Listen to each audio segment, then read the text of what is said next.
alumnos de la Universidad Pedagógica que están aquí presentes, seguramente conocerán lo que he dicho, lo que digo, siempre uno con la intención de renovarse en esta semblanza que me ha hecho el favor de leer Laura. Siempre quedan cosas que habría que decir. Yo tengo ahora que acá, pues ya un par de años casi, no sé cuántos, Manuel, tú me dirás, de venir aquí a la ciudad de León, y la verdad que para mí es muy grato siempre regresar aquí, a pesar de que hoy en la mañana estuve en un examen profesional, en fin, entonces es pesado, pero es grato, sobre todo poder compartir con gente tan platicado, que hemos comentado. Son temas sobre los cuales yo he estado trabajando. Precisamente en la Universidad Pedagógica, ahora en estos días, inauguramos de nueva cuenta un curso, un seminario sobre el tema de los imaginarios sociales, la identidad y la educación. Y eso, esta conferencia, esta plática con ustedes me permite pues inaugurar de algún modo, de manera más amplia, más general, este curso que se inicia hoy, pero que mañana ya en lo particular tendremos tiempo con los alumnos de iniciar la discusión. Muy bien, muchas gracias a la directora de la Universidad Pedagógica Nacional, a la maestra Vanessa, a Manuel Cacho, a Laura y a todos ustedes que hacen posible que la educación en este estado, y no me refiero a este estado de cosas, sino en este estado de Guanajuato, y también en este estado de cosas, sea posible a pesar de las dificultades que tenemos. Bien, el texto que traigo refiere al tema ya mencionado de educación e identidades imaginarias, así lo titulé. Es un texto que he trabajado también en algunas otras universidades. Es un texto que me ha permitido abrir la discusión y bueno, me abocaré a él. Si veo que de pronto se está haciendo muy largo, muy tediosa la lectura, pasaremos más que nada al intercambio, pero sí quisiera ir dejando algunas cosas claras a partir del texto, y a lo mejor yo mismo me interrumpiré para poder hacer énfasis. Digo yo que hablar de identidad es un modo de hablar de aquello de lo que no podemos hablar. Es una paráfrasis. Aquí la profesora Marilena, que ha leído a Wittgenstein, no me dejará mentir que esto es una paráfrasis de este filósofo que yo recupero para decir que efectivamente es difícil hablar de las identidades, ¿no? ¿Cómo podemos tomar qué es una identidad? Y sin embargo todos sabemos que hay identidades, ¿no? No es lo mismo la identidad del guanajuatense, ¿no?, por decir algo, que la identidad del guerrerense o del chapaneco, o la identidad del bonaerense que la identidad del chilango, digamos. Hay algo que nos caracteriza y sin embargo no sabemos bien a bien qué es eso que nos caracteriza. Yo más adelante por aquí utilizo pongo una nota donde dice, por ejemplo, así como para nosotros no resulta pertinente hablar del inconsciente colectivo desde el psicoanálisis formulado por Freud, tampoco lo es la idea del imaginario social o colectivo tan comúnmente utilizada. Por así decirlo, lo imaginario es para la identidad lo que el inconsciente es para el síntoma.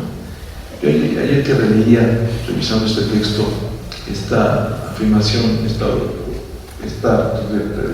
relación que hago yo, diciendo que lo imaginario es para la identidad lo que el inconsciente es para el síntoma, me convencía de que de algún modo, si no es precisamente lo mismo y son dos cosas pertenecientes a ámbitos distintos como el psicoanálisis y la antropología o la sociología, pienso efectivamente que lo que nosotros, o lo que el psicoanalista, el psicólogo ve en el paciente es precisamente aquello que le llaman los síntomas, ¿no? Es lo que puede uno percibir, ¿no? Si alguien muestra alguna fobia, si alguien tiene algún temor a algo, si alguien tiene alguna compulsión a la repetición, si alguien tiene por ahí algún fantasma, como se dice en psicoanálisis, de alguien, digamos, una paranoia. En fin, todos esos son síntomas, ¿no? O hasta síntomas físicos, ¿no? De tics nerviosos, no poder dormir. Eso de algún modo nos permite observar que el inconsciente, ¿no?, se está manifestando. Lo que no podemos ver en sí mismo es el inconsciente, lo que no podemos observar de manera directa, digamos, es el inconsciente. Y curiosamente todos sabemos que tenemos un inconsciente, y lo vemos a través de estas y otras manifestaciones. Pienso yo que esto o algo similar sucede en relación a lo imaginario, ¿no? Ya ahorita abordaremos un poco más con más claridad lo que es el tema del imaginario. No podemos ver, incluso hay algunos que confunden, ¿no?, o que remiten exclusivamente la noción de imaginario a fantasía, ¿no?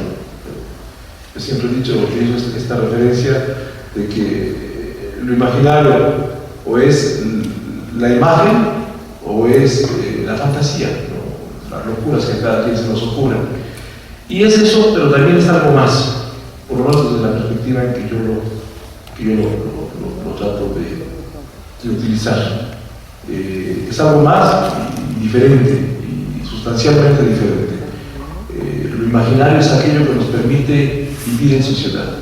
Si no pudiéramos imaginar, no podríamos crear crear y creer en lo que somos. Seguro que si yo le pregunto aquí a Laura, yo soy real o imaginario, ella, por el respeto, ¿no?, que me tiene o que nos tenemos, dirá: pues, doctor, usted es real, por supuesto, no es imaginario, ¿no? Porque decirle a alguien que es imaginario puede resultar una falta de respeto, ¿no? Es fantasioso, es imaginario, tú ni existes, ¿no? Esto me sucedió con una alumna de la licenciatura que hizo su tesis sobre el tema de lo imaginario.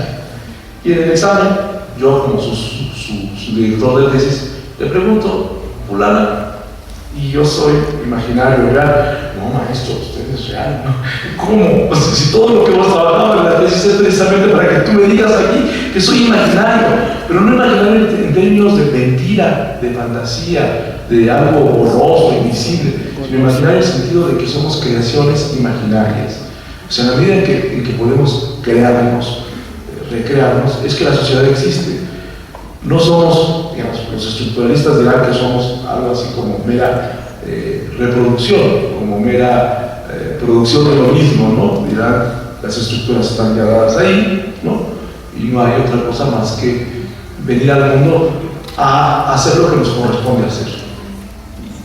Ejemplo más claro o menos claro, como ustedes lo quieran tomar, bueno o malo, la película de Matrix, ¿no? Matrix, imagino que ustedes la vieron, la película hace unos años, donde se nos muestra que vivimos en un mundo irreal, ¿no? Que todo lo que pensamos ahí sí es imaginario, como fantasía o como falsedad. En realidad estamos tomados por una matriz, por una red de comunicaciones cibernética, que veamos que hay que pensar que simplemente somos como las baterías que alimentamos esa gran red, esa gran matriz cibernética.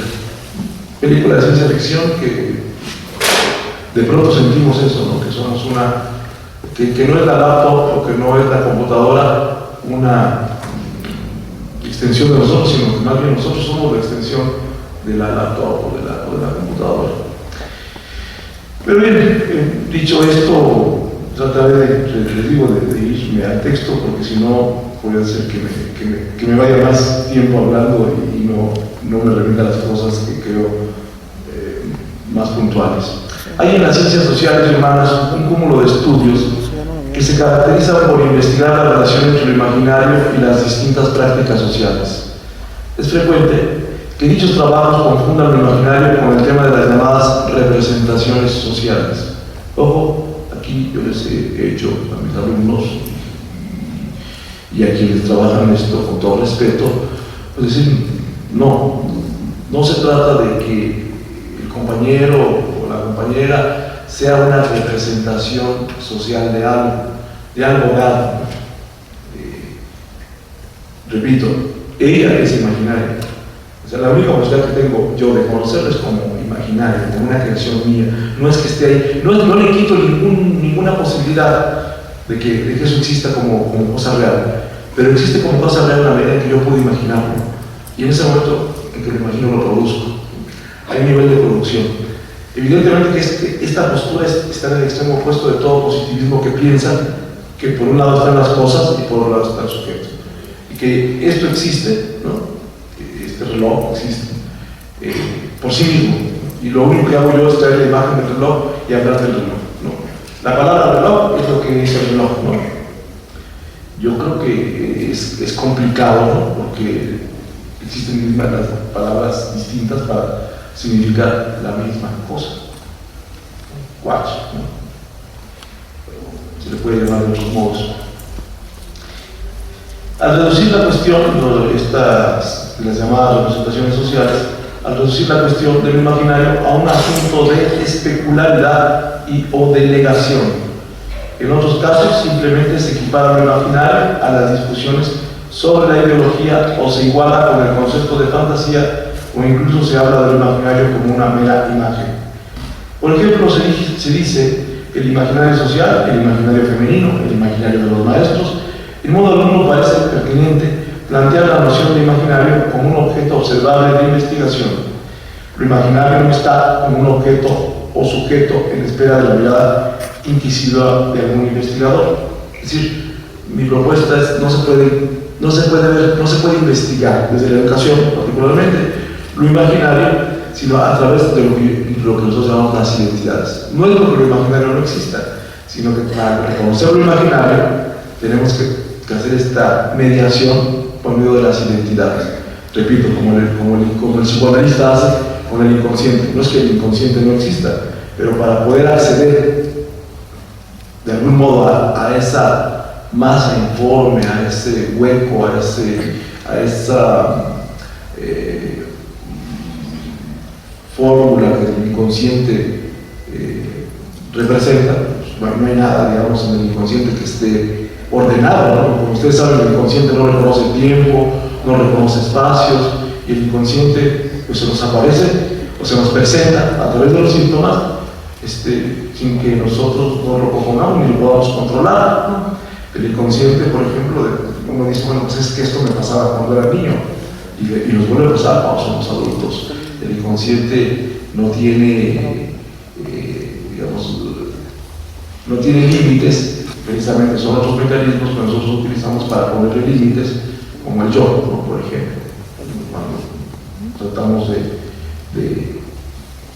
que aquello que nos está provocando un malestar, controlarlo, o aquello que el inconsciente nos está obligando, entre comillas, a hacer, pues controlarlo. Lo mismo pasa, me parece a mí, o algo similar en la relación imaginario e identidad, ¿no? La noción que desde la fenomenología podemos desprender de imaginario refiere como operación psíquica a una facultad de la subjetividad y como heurística de la realidad a las significaciones e instituciones como creaciones sociales imaginarias. Lo anterior nos conduce a comprender el concepto de identidad desde una lógica, entre comillas, del imaginario que lo recupera de su carácter de elaboración metafórica de la subjetividad. Un trabajo por ahí que tengo publicado sobre los usos de la teoría de investigación, yo me propuse trabajar el tema de la metáfora, el uso de la metáfora en la sociología. Y es un texto al que poco he regresado, pero una de las cosas que planteo ahí, planteo yo, eso de quién habla a partir de muchos otros autores, la idea de que el mundo en el que vivimos es un mundo fundamentalmente metafórico, ¿no? Somos metáforas, ¿no? E incluso pongo ejemplos desde de la ciencia, ¿no? La propia teoría de la relatividad. Cuando hablamos, estamos siempre hablando de los metafóricos. No hablar de las cosas de manera directa, mencionar las cosas tal cual son, es muy complicado. Entonces tenemos que utilizar un conjunto de símbolos, de metáforas, para podernos dar a entender, para poder estar con el otro. El trabajo que se presenta pretende poner en juego estas dos dimensiones: la categorización teórica, la de lo imaginario, y la de la identidad de las ciencias sociales y humanas, para mostrar su carácter pertinente en la educación, en la elucidación de lo educativo. Un acercamiento a las nociones de imaginario e identidad. El uso cada vez más frecuente de las ideas de imaginario e identidad en la investigación educativa precisa de una reflexión que permite establecer algo más que las divergencias que esta cuestión suscita, sobre todo si partimos de un interés teórico que contribuya a un debate donde parece pertinente plantear algunos linderos. Sin duda, dichos términos han tenido un tratamiento indiscriminado que va desde el rechazo en cuanto a la noción de imaginario corresponde hasta el exceso en la interpretación de múltiples fenómenos sociales bajo el tema de la identidad. Nada de esto es ajeno a la genealogía de dichos conceptos, como tampoco lo es el avance de la insignificancia característico de nuestra época. Si quieren ir anotando términos, conceptos, cosas de las que seguramente podremos comentar, yo no quiero extenderme mucho más. Traigo un texto extenso, pero la experiencia me ha enseñado que lo más recomendable es compartir con ustedes, ¿no? Y no llevarme yo. Qué buen rollo te echaste, no hablaste 2 horas. ¿Quién te entendió? ¿Quién sabe? Mejor dialogamos un poco y bueno, pues a lo mejor tampoco nos entendemos, pero por lo menos nos llevamos un buen diálogo, ¿no? Consideramos que la preciosa referencia al imaginario, así como su frágil y elusiva presencia, puede tener diversas explicaciones. Sin embargo, un aspecto principal nos conduce al reconocimiento que desde Aristóteles hasta Freud, pasando por Kant y otros pensadores, la noción de imaginario ha sido eludido por no tener un asidero lógico o explicativo, más o menos sostenible dentro de la tradición occidental del pensamiento. Por otra parte, al imaginario o se le ha colocado como especulación o como imagen. A lo anterior, se puede agregar que se ha producido un agotamiento importante en el uso de ciertas categorías de análisis e interpretación de la realidad y al mismo tiempo a la vorágine de las relaciones sociales, sean estas individuales, grupales e institucionales. No es casual que algunos empiecen a poner la mirada en el tema del imaginario, no es casual, ¿no? O sea, ¿por qué hablamos de eso? Porque nos hemos vuelto muy románticos, no, porque las categorías que utilizamos ya no nos dan, ¿no? Ya no es suficiente con lo que hemos aprendido, ¿no?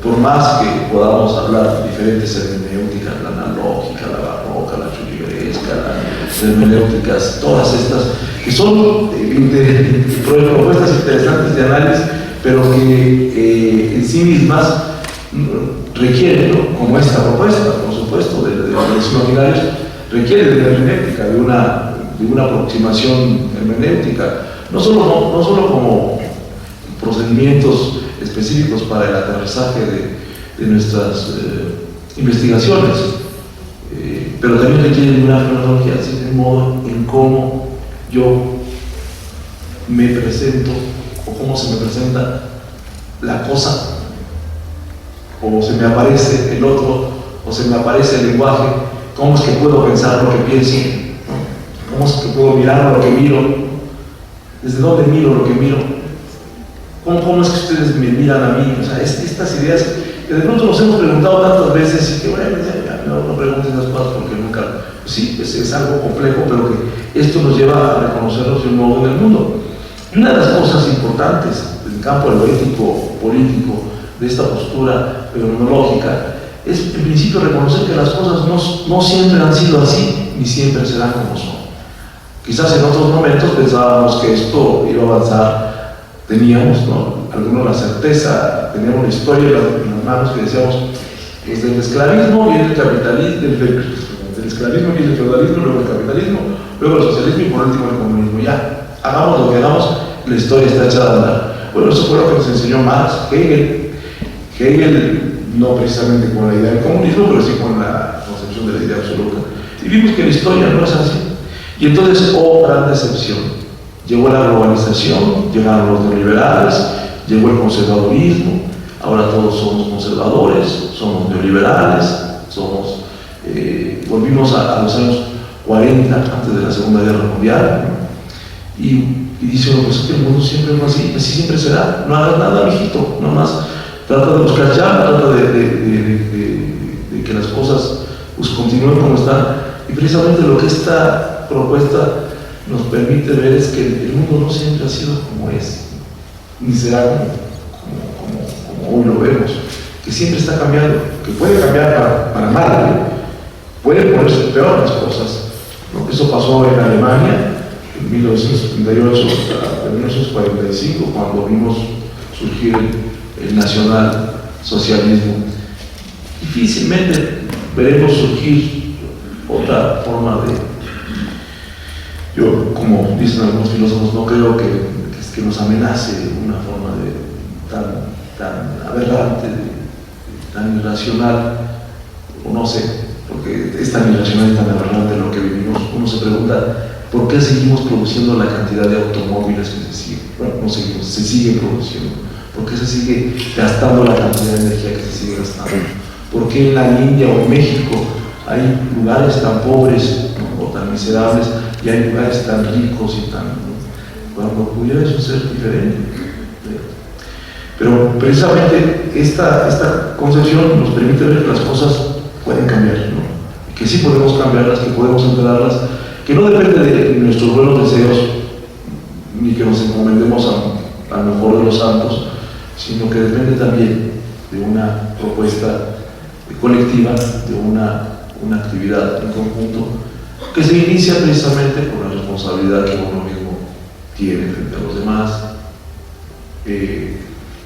En la conferencia anterior que di aquí, trataba sobre el tema del cuidado de sí mismo, ¿no? La preocupación, la inquietud sobre sí mismo y el vínculo con nosotros. Me parece que por ahí está esto, y esto pues a lo mejor no es a través de las grandes organizaciones políticas, de los grandes partidos, no, empieza en la escuela, en la familia, con otros, con nosotros, con uno mismo, pero también con relación a nosotros. En este apartado se abordarán de forma breve las siguientes proposiciones básicas en torno a lo imaginario y la identidad. Son nada más un conjunto de puntos que quiero mencionar, que están aquí ordenados. Lo imaginario es un trabajo sintético del pensamiento que en modo alguno puede reducirse a un paradigma o modelo a utilizar para descifrar la realidad. La noción de imaginario es autónoma, no es subsidiaria, dependiente de la noción de imaginación, ni es sinónimo de operación especular para el establecimiento de estructuras simbólicas, como tampoco sustituye a otros conceptos como ideología, representación o fantasía. Lo imaginario tiene un doble sentido, como imaginación radical, es decir, capaz de crear un flujo constante de representaciones, deseos y afectos, y como imaginario social instituyente en tanto creación colectiva de nuevas significaciones sociales.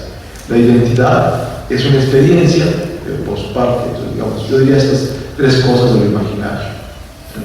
Yo sé que es difícil tomarlo, digerirlo en una plática como esta, pero diría que lo imaginario, en principio, para repetir de manera más clara, lo imaginario es un trabajo sintético del pensamiento.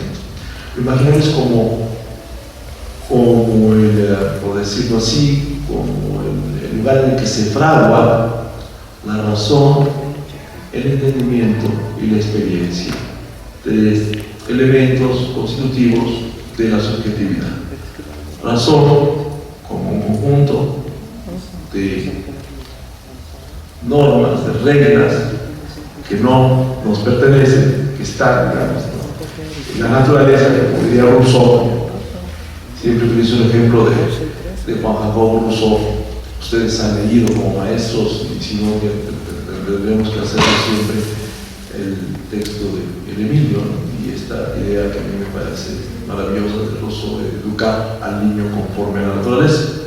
No quiere decir que se le eduque al margen de reglas, al contrario, las reglas, las normas, las regularidades que debemos buscar están en la naturaleza, ¿no? Hay que descubrirlas, hay que plantearlas. Precisamente para eso sirve el entendimiento. Esas reglas que están ahí, que son invisibles, ¿no? Que, digamos, esta idea cuestionable también, porque tiene muchos asegúnes, ¿no? De Einstein, de que Dios no juega a los dados con nosotros. Yo digo, sí, cierto, Dios no juega a los dados con nosotros, a veces. A veces. Porque a veces sí juega a los dados, ¿no? Sí se echa su cubilete a ver dónde cae, ¿no? Digo, pregúntenles a los haitianos, nada más. Yo sé que pueden interpretar eso de muchas maneras, ¿no? Pero parece que como que se echó un juego de dados y ahí todo le ha caído a los haitianos. No les sale el número de la suerte. Entonces, esta idea de que lo imaginario es precisamente la conjunción, lo que permite jalar, atraer el imán, que atrae aquello que es razonable, que pertenece a eso del orden del cosmos, bueno, el cosmos como, vale la redundancia, como orden, como algo que, pues, los árboles no crecen para abajo, lo que crecen para abajo son las raíces de los árboles, el fuego no se va para abajo, ¿no? El fuego se va para arriba, y a veces como son reglas, los hombres tenemos la especie humana, las piernas, los brazos, los ojos, en fin, hay algunas cosas que están ligadas y que no pensamos lo que pensamos nada más porque sí, que ayer, digamos, quizás sea de los que muestra como hay ya una geometría, ¿no? Hay una geometría, hay un álgebra, una matemática, hay una organización de nuestras neuronas, ¿no? Y eso está ahí, digamos, hay que echarlo a andar, ¿no? Pero bueno, vamos a estar con la razón, requerimos del entendimiento como el conjunto de conocimientos específicos que se dan sobre lo que hacemos, las disciplinas, ¿no? Ese es el entendimiento, pero también la experiencia, entendimiento y razón conjugadas, jugadas por algún modo por la imaginación, por lo imaginario. La noción de imaginario, digo yo, es autónoma, no es lo mismo que imaginación, aún está relacionada. Hay dos formas de imaginario, lo que podemos llamar el imaginario social, que es este imaginario colectivo, las significaciones sociales imaginarias, que se da solamente a través del lenguaje. O sea, ¿qué es lo que hay de imaginario colectivo de nosotros? El lenguaje, esto es simbólico. Pero ese imaginario colectivo social tiene como antecedente o tiene como referente la imaginación radical, es decir, este fluido, ¿no? Esa condición de individualidad, de subjetividad particular de cada uno de nosotros. No hay nada individual, no hay psicología individual, como diría Freud, lo que hay siempre es psicología social, pero curiosamente, como ustedes saben, nada de lo social deja de ser individual, porque si lo social se explicara solo por lo puro social, pues seríamos una especie de hormiguero, ¿no? o de panal de abejas. Y si fuera todo nada más individual, pues viviríamos como ermitaños, ¿no? No tendríamos que ver con los demás. Entonces hay un vínculo, hay un nivel de condicionalidad entre lo individual y lo social. Todo individuo lleva dentro de sí una condición social. Nadie es tan individual que diga yo soy tan individual que todo el mundo no me importa, ¿no? Para empezar la lengua que hablas, lo que piensas, cómo te vistes, cómo miras, es social, ¿no? Está aprendido. Pero no hay ninguna condición social, ¿no? Que lleve en sí misma aspectos individuales. Y bueno, en este sentido tienes este doblez de imaginación radical y de significaciones sociales imaginarias.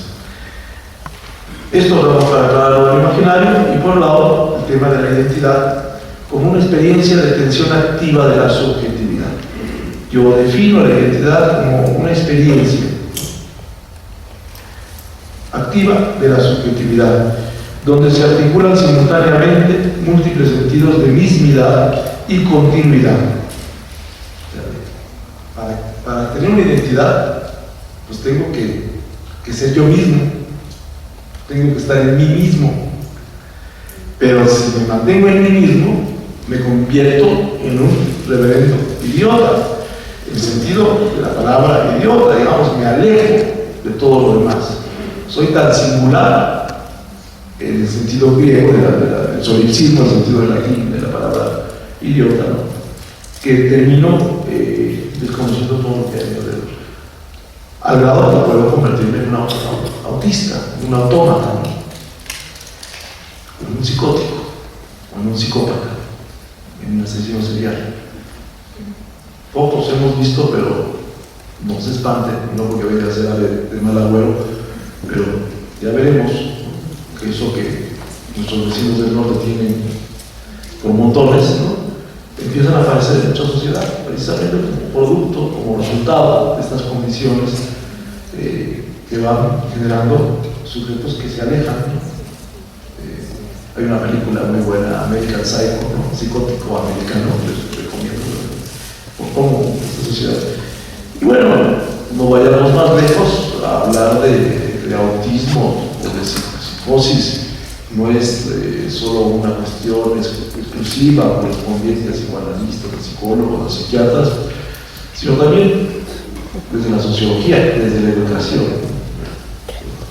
Podemos ver cómo nosotros como maestros, cómo a nosotros particularmente siempre nos está provocando, erosionando estas condiciones. Uno dice, bueno, los ingenieros están preocupados por otras cosas. Y no digo que no haya posibilidad de que tengan trastornos psicológicos, pero quienes más trastornos psicológicos tenemos somos los que nos dedicamos a tratar con nosotros, ¿no? A tratar con otras personas. Los que tratan con cemento, con puentes, pues también tienen otro tipo de trastornos, ¿no? Bueno, ustedes han visto cómo hay psicóticos que van y vienen en la política, ¿no? Psicóticos que pensamos que ya se fueron y que no regresan, y allá andan haciendo declaraciones y dando conferencias a empresarios recomendándoles cómo hacer la economía en este país, ¿no?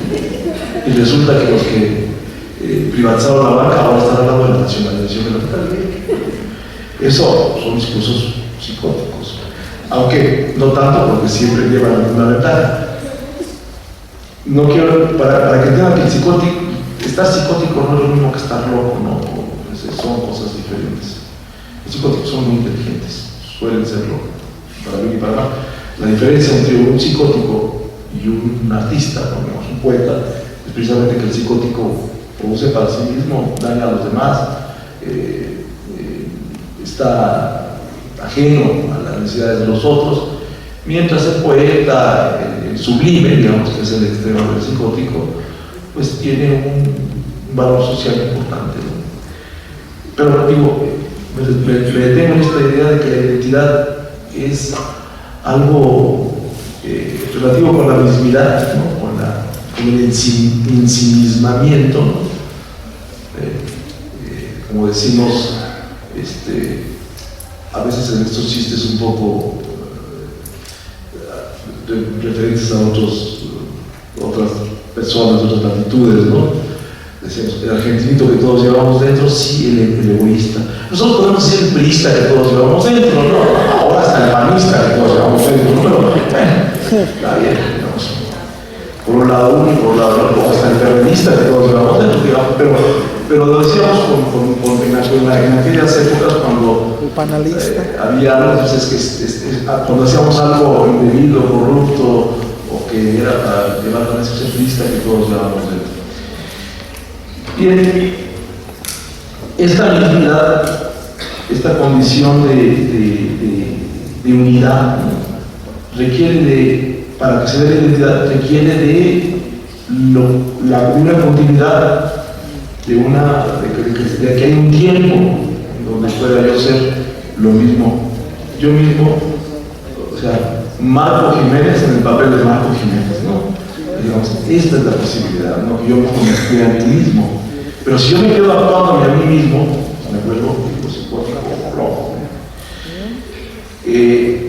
Por lo tanto, la identidad requiere como de una otredad y de una ruptura. Ni es el triunfo de un yo pleno y acabado, ni de ningún modo el de un yo avasallado por la angustia y la incertidumbre. Pero tampoco se trata de que la identidad sea una instancia mediadora o árbitro neutro. Todo lo contrario, la identidad es una expresión colectiva siempre agonista. Se debate permanentemente entre lo posible y lo imposible de diversas formas sociales de la existencia subjetiva. La identidad es un estado de agonía, ¿no?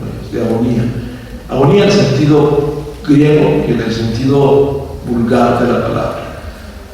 El sentido griego es el sentido de lucha, de confrontación, de guerra. ¿Con quién? Con uno mismo, con nosotros mismos, con la familia, con el colectivo, pero al mismo tiempo de ratificación de eso que somos, que no queremos ser, pero que no queremos dejar de ser. Esa agonía de el sentido común y corriente de estar muriendo, de estar luchando contra la muerte, ¿no? De estar luchando porque una forma de vida permanezca. Bueno, la identidad implica un conjunto de acciones y manifestaciones simbólicas que intervienen diversos factores, entre ellos el inconsciente, el lenguaje, la ideología, la disciplina, la moral, la voluntad, el deseo, la tradición, la fantasía, la creencia, las sensaciones, el entendimiento y en modo sustancial las significaciones sociales imaginarias mismas que sirven como catalizador y síntesis, entre otros de dichos elementos. La identidad no se limita a roles, elecciones conscientes o lógicas que un individuo pueda hacer o pensar.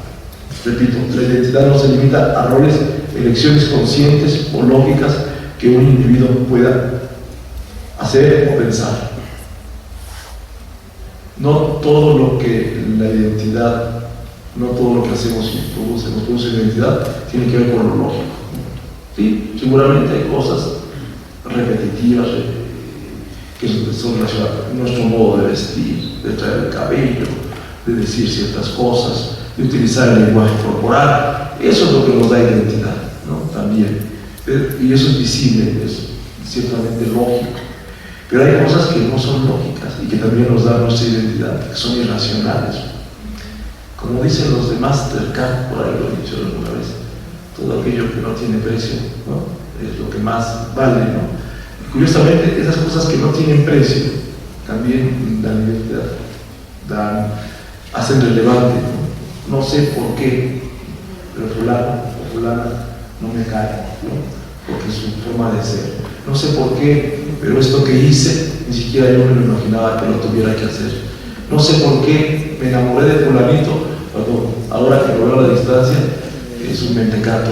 No sé por qué, en fin, estas cosas que son irracionales, pero que además van mostrando una identidad. Yo tengo un amigo que le conozco, una línea larga de parejas, y cada vez que se enamora me dice que está enamorado infinitamente, que esa es la mujer de su vida, que hasta ahí llegó, y quisiera tener lavadoras así como, no van a decirte, a ver, y luego llevamos, eso me dijiste hace 3 años, ¿no? Porque se lo digo y dice, no es cierto, no te dije eso, bueno, está bien. Pero eso hace su identidad, eso hace su identidad, aquello que él mismo no puede controlar, aquello que lo excede, aquello que está más allá de él mismo, ¿no? Porque aquel que se cree en una sola pieza, como dice por ahí los psicoanalistas, el maestro que se cree maestro es igual, exactamente igual que el rey que va a desnudo. Tenemos que creernos un poquito maestros, tenemos que creernos un poquito papás, un poquito mamás, un poquito parejas, porque el que se siente la pareja del otro, se apropia del otro, quiere apropiarse del otro.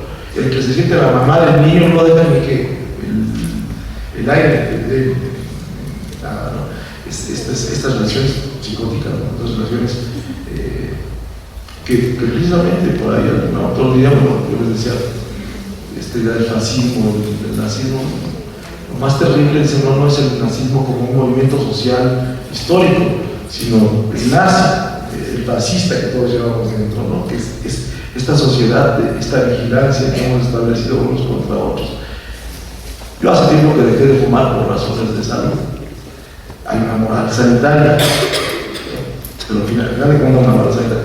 Pero hay de aquel que se le ocurre encender un cigarro, casi lo clava, ¿no? ¿Por qué? Porque se nos ha infundido el miedo. Yo sé que puede ser desagradable que alguien esté fumando aquí, pero ya se ha criminalizado al fumador, ¿no? Pues la gente no puede fumar, ¿no? Ya no digamos, algunas otras cosas sí. Están permitidas. Y bueno, después del tema de la identidad, hoy en la mañana en el examen en el que estaba, hablaba sobre esta incapacidad de desear que tenemos nosotros, ¿no? Sí, quizás esta es una identidad de nuestra época. Podemos desear muchas cosas, pero lo que no podemos desear, ¿sabe qué es? Es desear. Hemos perdido la capacidad de desear. Y yo me preguntaba, ¿cómo es que yo puedo desear? Es un acto de la conciencia.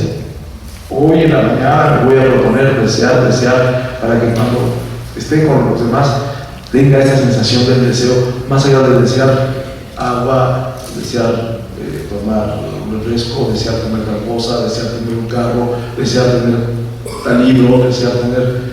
Eso lo podemos desear y todo lo deseamos.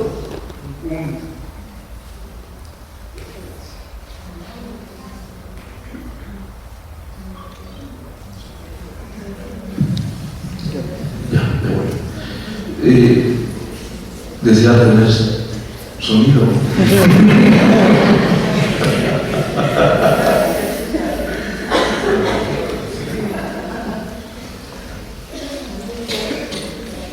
O sea, es fácil desear cosas. Y en nuestra época es relativamente fácil obtenerlas, aunque sean chinas, aunque sean de Taiwán. Podemos tenerlas. Lo que es difícil es desear. Esto lo digo quizás con un espíritu sociológico, pero sí también en el sentido de qué pasa en la relación con el alumno, la relación maestro-alumno. ¿Cómo uno puede ser maestro? O sea, si la identidad de maestro es desear cosas, ¿no? Es desear un estímulo, es desear la licencia, es desear puntos para tal, y está pensando todo el tiempo en eso, es desear, pero es incapaz de desear, digamos, de situarse en el campo de su propio deseo. Dicen los psicoanalistas, dice Lacan, que no debe uno ceder al deseo del otro. Curiosamente, en otra forma, en otro momento, el deseo podemos decir que es el deseo del otro. Como diría el poeta Rimbaud, yo es otro. O sea, para que yo sea, ¿no? Tiene que haber otro. O sea, yo soy otro, yo es otro. Y es cierto, digamos, esto nomás lo dejo ahí como una cuestión interesante de discutir. Tiene que ver con el tema de la autonomía. ¿Qué sea autónomo? ¿No? Autónomo es que me valga por los demás y nada más para mi santo, ¿no? Eso es pues, mi deseo. Autónomo es que yo le meta al carro, me pase todos los semáforos. Autónomo es que yo viva la vida como muchos narcos, ¿no? En el momento, y aunque sean 5 años, ¿no?, de vida, pero así a profundidad, como dirían ellos, consumiendo toda la droga, todas las cosas que me da esta vida, que es un poco el modelo, no podemos negarlo, ¿no? Quizás es el reclamo de algunos políticos o de algunas personas que se han convertido en modelos de vida, ¿no? Y tenemos que luchar con maestros, no sé, ¿cómo le vas a decir a un alumno que estudie, que lea, cuando pues, el modelo que tiene enfrente de los exitosos, de los triunfadores, es de esos sujetos, ¿no? Es complicado, cosas que a veces los propios políticos no entienden, ¿no? O sea, no es nada más con balas, con soldados, sino con políticas sociales, ¿no? Con políticas sociales. Y bueno, todo eso tiene que ver, yo digo, esta imposibilidad de desear, con algo que un rasgo muy característico de nuestra época y de nuestra identidad, quizá de la condición también de la relación maestro-alumno. La identidad es simultáneamente un doble acontecimiento, como identificación psíquica y como acción histórico-social, es decir, como mirada inconsciente, ideal del yo y yo ideal, y como un conjunto de acciones histórico-sociales que permiten aproximarnos, distanciarnos simbólicamente En suma, se trata de cierta apropiación psíquica y social, espacial y temporal, en tanto afectos, investidura e interpretación de lo que nos representamos como diferente. Cuando digo que la identidad tiene este doble sentido, como identificación y como identidad. Algunos teóricos, con justificada razón, con justificados elementos, dicen que no existe la identidad, ¿no? Que la identidad es una mera fantasía, que lo que hay simplemente es identificación y que nos identificamos a un significante, porque nuestra relación en el mundo es una relación de significantes. Diría que un significante es lo que un sujeto representa para otro significante. Fíjense en esta fórmula dura, ¿no? Un significante es lo que un sujeto representa para otro significante. Para no hacerlo muy complicado, fíjense tratar de un diccionario. El diccionario tiene significantes, los que están del lado izquierdo, y significados. Lo que realmente somos, dirán algunos, son esos, es la identificación a significantes. Yo soy el significante Marco, Laura es el significante Laura. Hay algo de cierto, somos nuestro nombre, o lo que aceptamos nosotros mismos o los demás por nuestro nombre. Algunos el apodo, algunos el nombre corto, eso es lo que somos. Pero no se termina la identidad o no la identificación, es todo lo que desde mi perspectiva nos hace ser sujetos, ¿no? Incluso la palabra sujetos es una palabra bastante complicada, compleja, porque nos hace pensarnos precisamente como eso, como sujetos de la palabra, como sujetos de algo. En griego se dice hipokeimon, no Pokémon, hipokeimon. Hipokeimon, que quiere decir por debajo de algo, ¿no? Por debajo de algo, sujetado de algo, determinado de algo. Por eso la palabra sujeto no me gusta. La de individuo tampoco me parece que sea muy buena, porque la idea de individuo quiere decir indiviso, sin división, sin cortadura. Y la verdad pues, es que somos hechos de pedacitos, ¿no? No somos de una misma pieza, ¿no? La palabra persona a veces ayuda, pero está siempre referida al ámbito de la filosofía cristiana, del existencialismo cristiano, y tiene, no deja de esa connotación también muy interesante del existencialismo cristiano, pero también reduce, ¿no?, a una sola expresión. Entonces es complicado hablar de nosotros, ¿no? Yo no me convenzo, me quedo con la palabra sujeto por facilidad. En síntesis, lo anterior nos permite plantear que el imaginario social instituyente es el modo de personificación de la imaginación radical en el conjunto, estableciendo significaciones que la psique no podría producir por sí sola sin el colectivo, es decir, identidades. Las significaciones sociales imaginarias crean determinados mundos, el mundo griego, el mundo romano, el mundo azteca, mundos económicos de organización y producción, agricultura fluvial, esclavismo, feudalismo, capitalismo. Dice, ahorita que estoy leyendo esto, dice Castoriadis que una sociedad existe mientras es capaz de imaginar, ¿no?, que existe, ¿no? O sea, nosotros aquí podemos existir aquí en este espacio en la medida que imaginamos que estamos aquí. Entonces, mientras una sociedad se imagine que existe como tal, mientras un grupo se imagine que existe como tal, puede realmente estar presente. Cuando los mayas se dejaron de imaginar como mayas, se desaparecieron. Cuando Juanita y Pedro dejaron de imaginarse como familia, se deshizo esa familia y ya no fueron esa familia. Pedro fundó otra familia, Juanita fundó otra familia, y los hijos quedaron ahí en medio, en esa imposibilidad de esa familia originaria, ¿no? Hay algo siempre de lo imaginario que no tiene que ver. Esto es muy interesante también, porque uno dice lo imaginario está determinado por las condiciones económicas. No, hay una relación entre lo imaginario y las condiciones económicas, pero en realidad uno lo ve, por ejemplo, con los chinos. China sigue siendo la República Popular de China. Y quien gobierna esa República Popular sigue siendo el Partido Comunista Chino.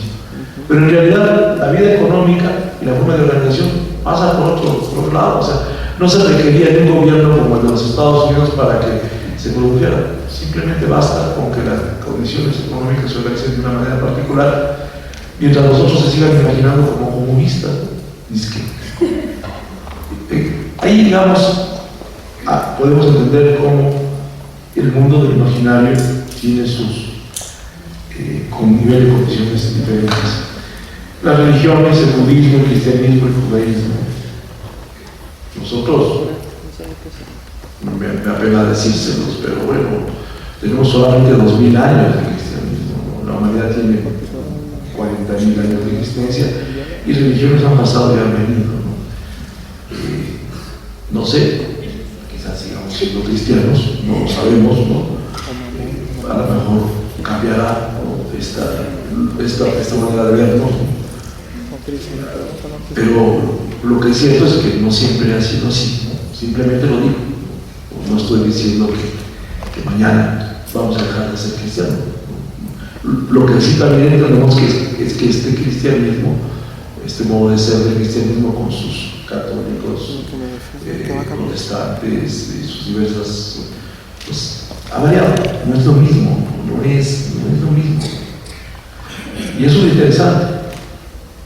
Los grupos nacionales, étnicos, mexicanos, españoles, catalanes, y grupos incluso sociales, ¿no? Como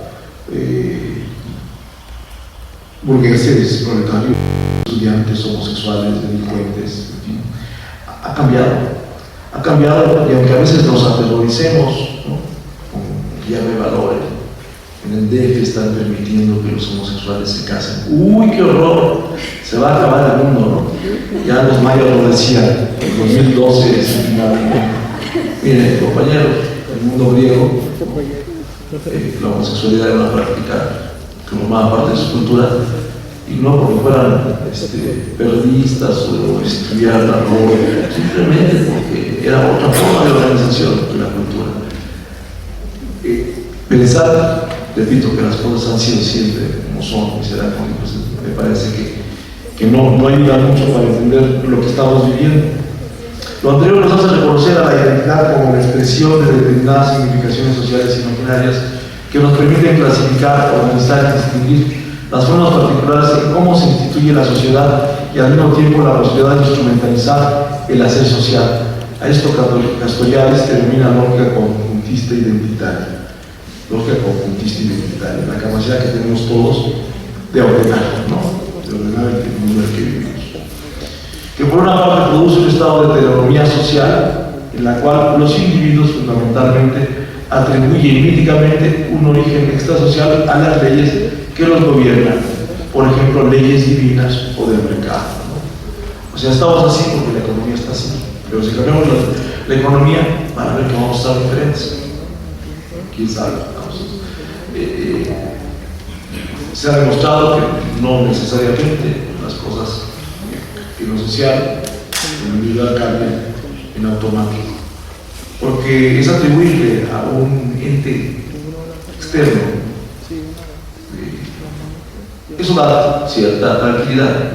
Si a mí me pasan muchas desgracias y lo atribuyo a una cuestión divina, pues me conformo, me siento de algún modo tranquilo.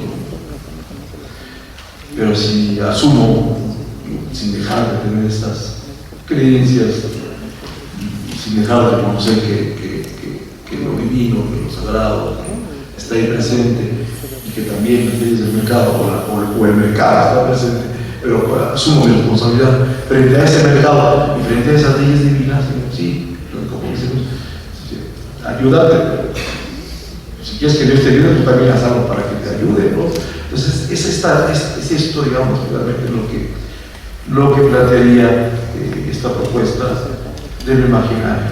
Y por un lado, y de modo antagónico, a lo anterior se da un paso a un estado de autonomía social donde los individuos son capaces de otorgarse y reconocerse en sus propias leyes. Se trata de una actividad incesante de la disputa inagotable entre lo instituido y lo instituyente. Y bueno, ya me queda poco tiempo. Rápidamente, para tener un poco de intercambio con ustedes, voy a leer un ejemplo que utilizo en este texto sobre educación.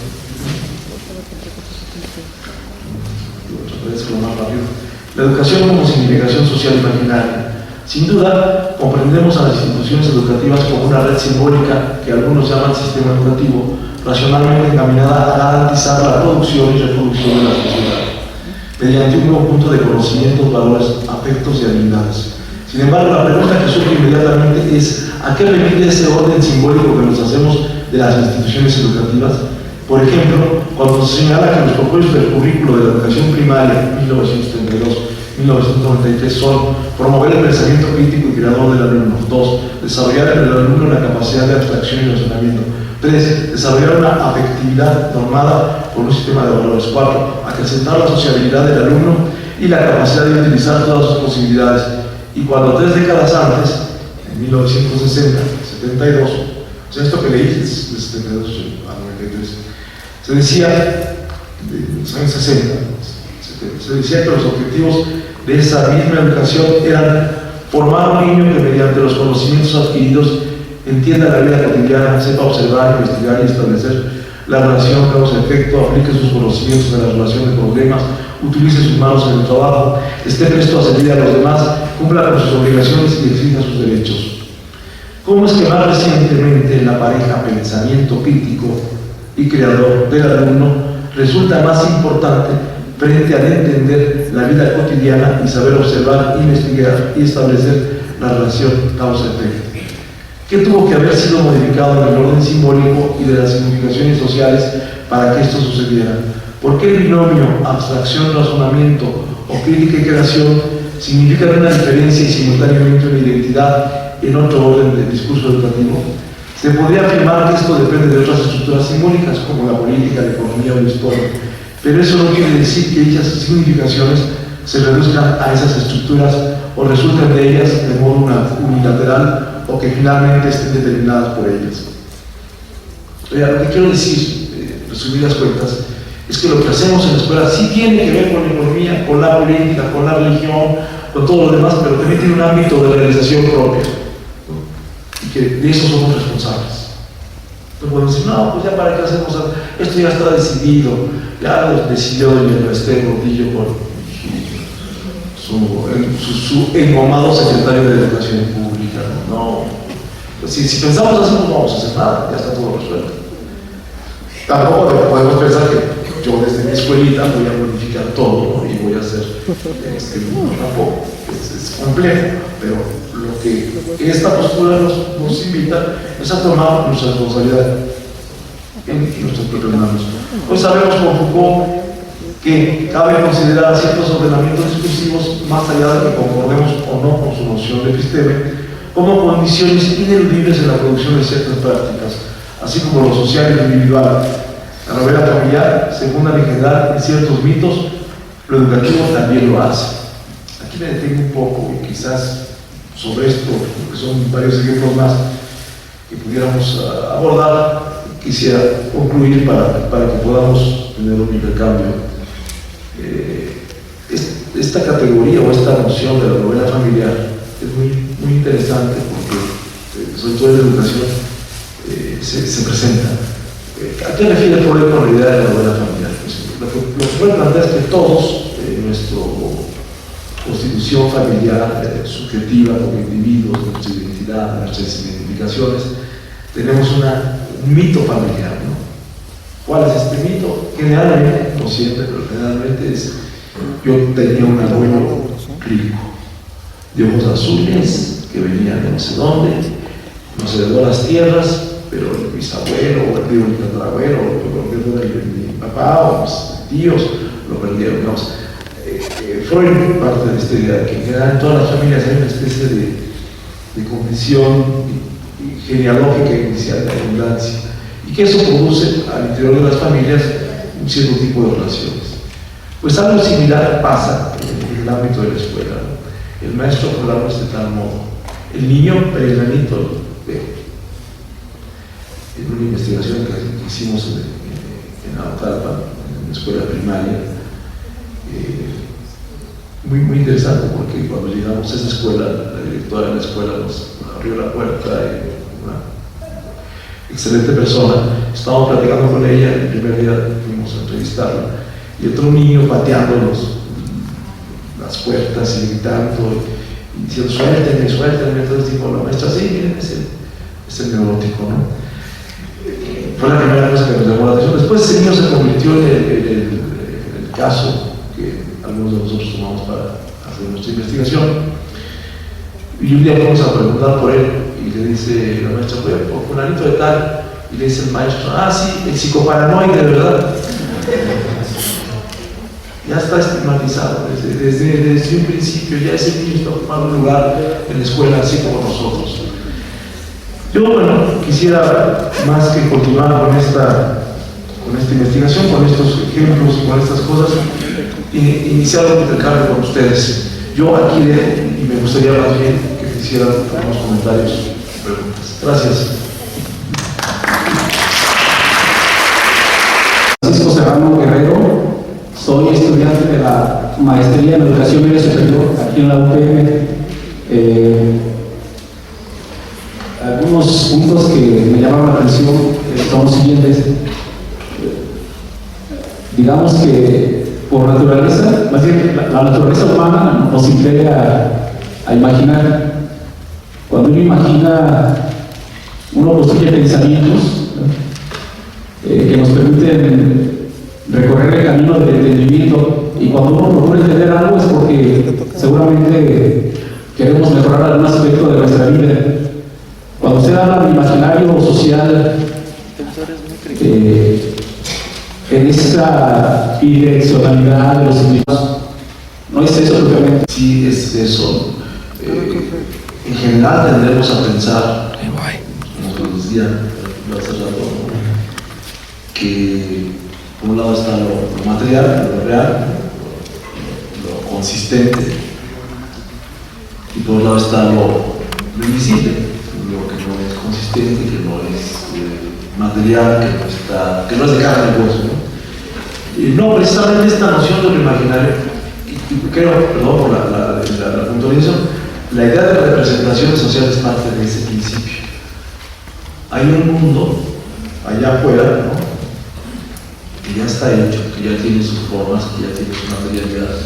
Y lo que hacemos es más o menos organizarlo, construirlo y nos lo representamos. O sea, yo tengo una representación de lo que ustedes son. O sea, como si fuera una cámara fotográfica, capto su imagen, pues eso, y entonces me represento, para bien o para mal, de manera borrosa, de acuerdo a mi miopía, de acuerdo a mis lentes, ¿no?, lo que ustedes son. No. Para nada. La noción imaginaria social de Castoriadis, que a mí me parece muy importante, es eso que yo miro, lo que miro, la mirada de lo que miro, y yo mismo somos imaginarios, somos una producción. No porque no existan en realidad, claro que existen. Y si yo quiero pasar por una pared, a través de una pared, no paso, ¿no? Venga, ahí está la pared real. Pero el modo en que yo la significo, Wittgenstein, que no tiene nada que ver, podríamos decir, con este asunto, dirá algo que me parece sustancial, ¿no? ¿De qué hablan las palabras? De cosas. Hemos estado, cuando yo digo una botella, estoy hablando de la cosa botella. No es cierto. Las palabras hablan de palabras. Lenguaje refiere al lenguaje. El referente del lenguaje es el lenguaje. Y en ese sentido, evocando esta figura de este filósofo, Wittgenstein, este filósofo vienes venido a filosofía anglosajona, alentado de sajona, nos plantea esto. El lenguaje habla del lenguaje. Yo hay un ejemplo que suelo utilizar también con mis alumnos, en el sentido, si yo digo que aquí hay un, ¿qué es el ejemplo que pone Wittgenstein, ¿no? Aquí hay un rinoceronte. ¿Dónde está el rinoceronte? ¿Dónde está la causa del conocimiento? No está, ¿verdad? No lo vemos, pero sí está en el lenguaje. Esta idea de que está en el lenguaje, por supuesto, yo diría, ¿en dónde está el lenguaje? El lenguaje está en el imaginario. No quiero decir que el imaginario sea lo que permita el lenguaje, o que el lenguaje permita el imaginario, sino que son dos momentos, ¿no? que los que trabajan en el campo de lo simbólico dirán que lo simbólico se explica a sí mismo desde lo simbólico, que no hay vuelta de hoja, que todo el mundo, que todas las cosas que hacemos son simbólicas. Tienen razón, todo es simbólico, pero si reducimos los pensamientos a lo simbólico, entonces ¿cuál es el problema? Todos diríamos que cuando yo hablo, digo lo que pienso, pero ustedes saben que cuando yo estoy hablando no estoy diciendo lo que pienso, digo menos, digo más, hablo incluso para no decir nada, para decir puras tonterías, o estoy fuera, digamos, estoy incapacitado de relacionar lo que pienso con lo que hablo. Habla y pensamiento no son la misma cosa. Como imaginario y simbólico no son la misma cosa, pero se requieren, se excitan, se provocan. Entonces, Francisco, ¿verdad? La pregunta que me hacía sobre el comentario que haces, sí, hay un orden de lo invisible, de lo que no es palpable, de lo que no es, que tiene que ver con creencias, con afectos, con sentimientos que forman parte de lo imaginario, pero también lo demás forma parte de este mundo imaginario que no sería nada si no tuviéramos la capacidad de imaginarlo. Imaginarlo quiere decir crearlo. Cuando yo hablo con Francisco, estoy creando, no porque sea Diosito, no porque tenga la capacidad de crear en ese sentido, sino porque soy de creación, de posibilidad de crear, y te creo también, como me preguntas, en el sentido de que con ustedes puedo conformar una relación imaginaria, una relación de creación entre nosotros dos. En ese sentido, estamos hablando de una idea muy distinta simplemente de la imagen, ¿no? De traer la imagen de lo que está ahí, representarlo y volverse a presentar. Esa es fundamentalmente la diferencia con algunos representaciones. Buenas tardes. Tengo la fortuna de haber consultado su texto previamente a esta conferencia. Y pues tengo dos inquietudes y una pregunta. Voy a externarle mis inquietudes. Una es que usted expresa que lo imaginario es un trabajo sintético de pensamiento. En esta contextualización del pensamiento de Castoriadis, vemos al imaginario como aquello que no es lo real, pero tampoco es lo racional. Y parece ser que esta idea de lo imaginario es un trabajo sintético del pensamiento como que tiende hacia una perspectiva de racionalización. Esa es una inquietud que me inquieta este planteamiento. Y el otro es lo referente a la idea que usted nos presenta de que hablar de la identidad es un modo de hablar de aquello de lo que no podemos hablar. En otras ocasiones usted nos decía que el pensamiento fenomenológico implica necesariamente un trabajo hermenéutico, pero no toda hermenéutica es fenomenología. Y con este planteamiento creo que se diluye esto que usted nos comentaba en otras ocasiones. Bueno, esas son mis dos inquietudes. Y mi pregunta es, y me gustaría que sobre esto se centrara su intervención, es en esta relación del instituido y lo instituyente, planteamos el concepto de identidad. Es posible plantearlo desde esta idea de Castoriadis, de la autonomía, de asignarse leyes a sí mismo, o cómo podemos trabajar el tema de la identidad, o es un planteamiento a cierto punto equivocado, hablar de la identidad desde lo instituido y lo instituyente y meterle además esta idea de la autonomía. Gracias.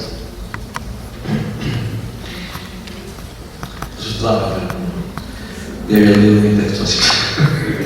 Muy bien, Fernando, gracias. Bueno, pues son preguntas bastante complicadas, más que para una conferencia. Yo te agradezco, ¿no? Por supuesto, yo aprovecho aquí para invitarlos al seminario que mañana iniciamos con los compañeros. No sé si hay espacio. Yo siempre he dicho que la educación pública tiene esa virtud, ¿no? No hay modo de decir que no vaya alguien, ¿no? Pero bueno,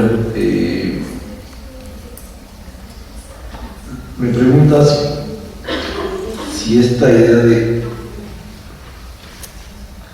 considerar lo imaginario como un proceso sintético, ¿no? El pensamiento en el que se reúne, no es, ya implica en sí mismo una forma de racionalizar, ¿no?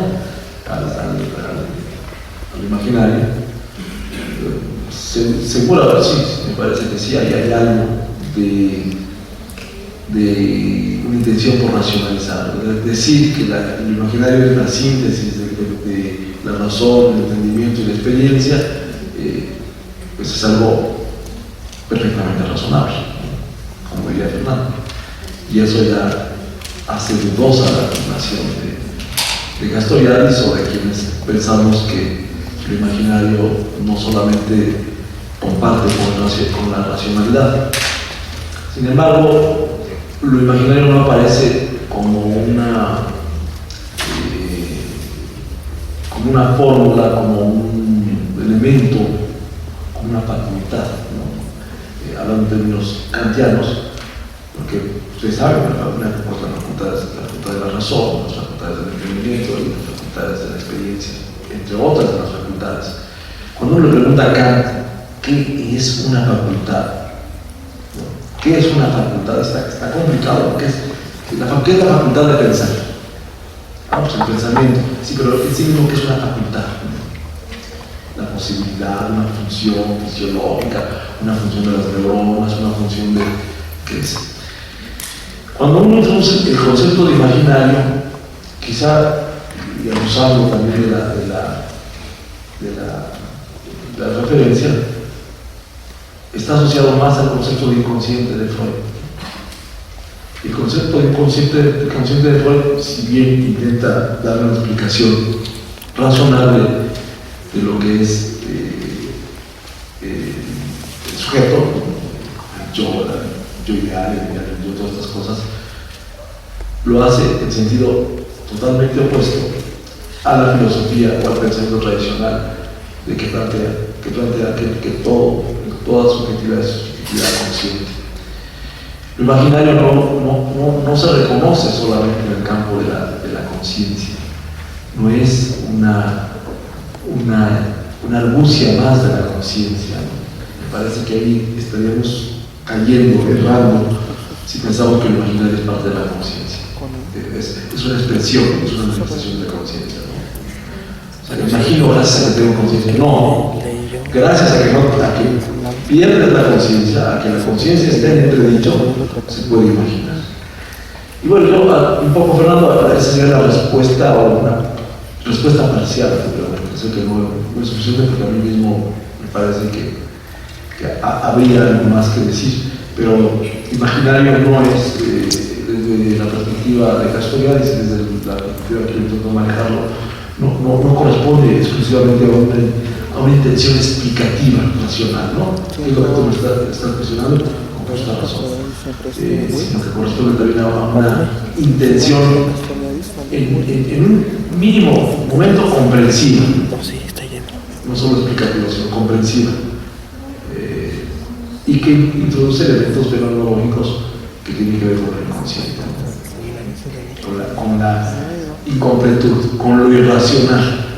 Lo imaginario es irracional, pero no solo es irracional, porque si fuera pura irracionalidad no tendría la capacidad de producir significaciones sociales secundarias. Si fuera pura imaginación radical, si fuera pura poesía, si fuera pura producción artística, si fuera pura psicosis, no habría, porque la imaginación radical está del lado de esta condición individual, particular, singular de cada uno de nosotros. pero no se queda ahí. Requiere de este momento de singularidad para poder producir lo social. Seguiremos mencionando, yo creo que es un tema propio incluso de tu tesis, ¿no? Porque ahí está. Luego la otra pregunta era la relación instituyente y cómo esto puede dar paso a la identidad, ¿no? Y de cómo esta idea de Castoriadis de reconocerse en sus propias leyes es la autonomía, ¿no? Dice Castoriadis que la capacidad de reconocernos en las propias leyes que nos damos, darnos nuestras propias leyes para reconocernos en ellas, es lo que nos hace autónomos. Aquí hay una discusión también muy larga, no quiero detenerme mucho, que tiene que ver con el pensamiento judío-cristiano. Se los digo rápidamente, ¿no? Para el pensamiento de Levinas, particularmente, para el pensamiento existencialista cristiano, la libertad, por llamarlo así, del sujeto está dada en su capacidad de heteronomía, digamos, de estar en el rostro del otro, del gran otro, ¿no? De Dios, como ustedes lo quieran llamar, ¿no? Ese otro. O sea, no es la autonomía. La autonomía, para algunos autores, es algo que nos enajena, nos aliena. Entre más autónomos seamos, más enajenados somos, más alienados. Pero la autonomía de Castoriadis es un poco en el mismo sentido del imaginario. No es una autonomía que desconozca lo mítico, lo sagrado, sino que es una autonomía que plantea como un elemento, me parece a mí, sustantivo, esta posibilidad de reconocernos en las propias leyes que nosotros nos damos. No es una autonomía de la razón, no es la autonomía kantiana de que tiene el valor de servirte de tu propia razón, no. Es una autonomía que nos permite reconocernos en lo colectivo y que voltea sobre lo social. No desconoce la presencia del otro, el otro con mayúscula, otro que puede ser la cultura, el lenguaje, pero se centra fundamentalmente en lo social. En lo social que no tampoco son las grandes masas, lo social pueden ser los pequeños grupos, la familia, los grupos escolares, en fin, el trabajo. En tal sentido, me parece que precisamente la posibilidad de ubicar el tema de la identidad está dado ahí, ¿no? O sea, la identidad como la capacidad de darnos, o sea, si no tenemos la capacidad de darnos nuestras propias leyes, tenemos la capacidad de darnos una identidad. Una identidad que está relacionada con nuestras propias leyes y que está puesta a prueba, está sujeta a discusión. Hoy mismo veía cómo nosotros, en términos legales, tenemos leyes que provienen del pensamiento romano, de las leyes romanas, digamos, leyes fijas, leyes que nos sitúan dentro de la identidad. Y por un lado tenemos el pensamiento anglo, ¿no? Que las leyes se dan fundamentalmente en el ejercicio de la jurisprudencia. Me parece que en ese terreno, ¿no? De la experiencia de los sujetos, ¿no? Es como podemos dar nuestra propia legalidad y cómo podemos producir nuestra propia identidad. Por ahí, Fernando, creo que quizás. Y había otra tercera pregunta, ¿no? Otra tercera. La inquietud de esta idea de que la identidad, a ver si me permite, esto de que hablar de identidad es un modo de hablar de aquello de lo que no podemos hablar. Sí. Y no lo relacionaba con este planteamiento que se nos hacía sobre la relación entre la fenomenología, el pensamiento fenomenológico y la hermenéutica. Sí, cuando yo digo de hablar de identidad es un modo de hablar de que no podemos hablar, precisamente por su volatilidad, ¿no? Por su escapabilidad, ¿no? La identidad es tenemos que hacer, para hablar de ella, fijarla, ¿sí? Un poco como lo hace Weber, ¿no? La identidad del pedagogo, por ejemplo, o la identidad del maestro normalista. Pues hay que fijarla como en un cuadro, en un tipo ideal, y la identidad debe ser esta. Eso no quiere decir que eso sea el maestro normalista. Es como aquellos que creen que son su currículum. me da pena decirles, pero nadie es su currículum. Por más que acumulen papeles, constancias, cuando hace unos siente una situación de ellos los encargonados de currículum. Pues eso no es proporcional, eso uno no es eso, aunque algunos creen que son eso. Si fuera eso, qué terrible, ¿no? Esos papeles. Igual pasa con nuestra identidad. Tenemos que fijar cómo le hace ver para aplicar la ética protestante. Bueno, del docente. Toma un conjunto de elementos, unas características que tiene aquí el regulaciones, que sí son de lo que decíamos protestantes, los calvinistas de cierta época, y nos puede hablar de lo que es la identidad del protestante, de la ética protestante, por cierto periodo. Ahora, él mismo dice, pero eso fue la identidad de los calvinistas en tal época. Ahora los cristianos no tienen nada que ver con eso. Como nosotros, eso fue la identidad del maestro en tal época, en tal momento, o la identidad de este grupo, o la identidad de estos alumnos. Esta es la historia de vida del neonatal. Esa es la identidad para este momento y en estas condiciones. Ahora, bueno, pues cambia. ¿Qué tanto vale esa identidad? ¿Qué tanto valió la identidad de los calvinistas de la ética protestante? Pues valió como para explicar y para relacionarla con el surgimiento o con la aparición de ciertas fuerzas productivas como el capitalismo. Ahora, pensar que la identidad de los calvinistas hizo el capitalismo es una soberana tontería, ¿no? Porque a Weber se le acusa de eso. No. Curioso, Weber también lo dice. La identidad calvinista surgió, el protestantismo, la ética protestante surgió por un lado, y el capitalismo en un momento dado se asociaron, así como los comunistas chinos con el capitalismo chino, y dieron por resultado una situación. Pero los capitalistas actuales, dice en aquel libro, no tienen nada que ver con la ética protestante. Pensar que todos los capitalistas son calvinistas, pues no, bueno, sí. Entonces, bueno, por ahí está el asunto, Fernando. Sí, buenas tardes. Tengo una pregunta que me gustaría que nos compartiera algo de esto. ¿Cuáles considera usted que son como los desafíos epistémicos y pedagógicos más importantes que tenemos los docentes que trabajamos con las juventudes, con algunas juventudes que desde las ciencias, desde la licenciatura de educación o posgrado? Y la otra, esto de desear desear, está en la perspectiva del pensamiento de las antiutopías, o más aún en la afirmación de ciertas utopías, o pequeñas que sean, está habiendo en estos años. Esa sería la segunda pregunta. Maestro, su nombre. Mario Tala. Pues realmente son desafiantes las preguntas, Mario. Yo diría, bueno, que una de las actitudes es precisamente esa, ¿no? Preguntar sobre lo que uno lee o sobre lo que el otro dice para intentar comprender lo que estamos haciendo, lo que estamos viviendo. Creo que el desafío fundamental que tenemos en esta época ya no es, yo lo decía hoy en la mañana en una tesis excelente sobre la culpa y el cuerpo, la culpa, el goce y el cuerpo femenino, ¿no? Interesante, ¿no?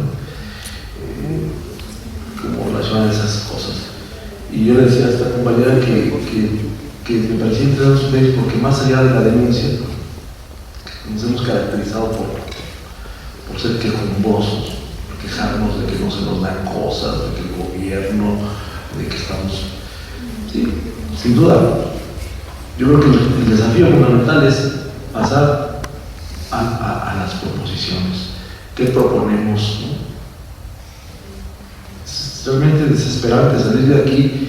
Bueno, Dios, qué bien, ¿no? Mañana terminó un curso y bueno, ya tiene su papel. Pero ¿qué proponemos? Creo que el desafío es ese. ¿Qué proponemos? Sabemos que ya no podemos proponer cosas que hicimos en el pasado porque pues es como diría Marx, ¿no? La historia se repite dos veces, la primera como tragedia y la segunda como farsa. Ya lo vimos con los zapatistas, ¿no? La primera fue una tragedia, digamos, el asesinato de Zapata, y la segunda, pues, una farsa, un show de televisión, con todo el respeto que merece su comandante, Marcos.